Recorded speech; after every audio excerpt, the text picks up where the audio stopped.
Hi guys, welcome to another episode of Yoga Break It Down. I'm Yoga Suze. In this episode, we are going to explore Sanskrit. Sanskrit is an ancient Indian language, and the traditional names of the yoga poses are in Sanskrit. I, most of the time, use the English translation of these pose names, but occasionally you may hear me using a Sanskrit word. I'm going to translate just a handful of pose names today and give you a little insight on how you can start to break down the names of these poses. This first tip is the most helpful. Sometimes these Sanskrit names are long and they all sound the same to you. So if a yoga teacher is calling out these Sanskrit names, you have no idea what pose is coming next. For the poses, at the end of the word is asana. Asana means pose. So if that's a third or half of the word, you're golden. You don't have much more to figure out. Last week, we explored Shavasana. So asana means pose. And as I told you in that video, it's corpse pose. So the beginning of it is S-A-V-A, which means corpse. There's no H, but we pronounce it as though it does have an H. Shavasana. Another common yoga position is triangle pose. The Sanskrit word for triangle pose is trikonasana. Trikona, triangle, asana, pose, trikonasana.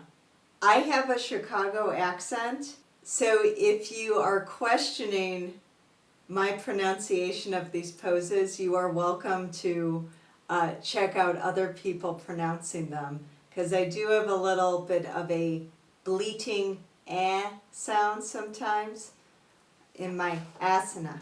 One of my favorites is half moon pose. That's Ardha Chandrasana. So Ardha means half, Chandra means moon, and asana means pose. Ardha Chandrasana. Warrior is a common pose in yoga. The name for warrior pose in Sanskrit is Virbhadrasana. Virbhadra is a warrior from ancient Indian mythology.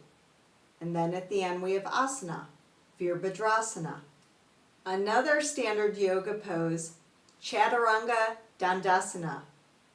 This is the position we come into after we're in plank. So we're in a plank pose and then we lower with our arms rotated back into another type of plank position, but with arms bent, where we're just an inch or two up off the floor.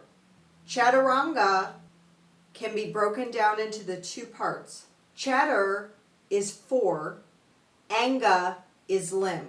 So 4 limbs. We have 4 limbs. Danda is stick or rod. So our body is straight like a stick or rod. Then asana completes the phrase. So it is Chaturanga Dandasana, 4-limb rod pose. One of the most well-known yoga positions is referred to as downward facing dog, downward dog, down dog. The Sanskrit name is Adho Mukha Savasana. Adho is downwards, Mukha is face, Savana is dog.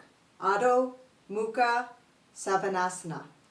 In my videos, I do often use the English translations and not the Sanskrit. If you are wanting to get more familiar with the Sanskrit words, one recommendation I have is my all-time favorite yoga book, and I'll put the title down in the description. This book is called Yoga the Iyengar Way. And this book looks like it does because when I purchased it, it came in a paperback and I was having difficulty laying it open so I could follow along and practice the yoga.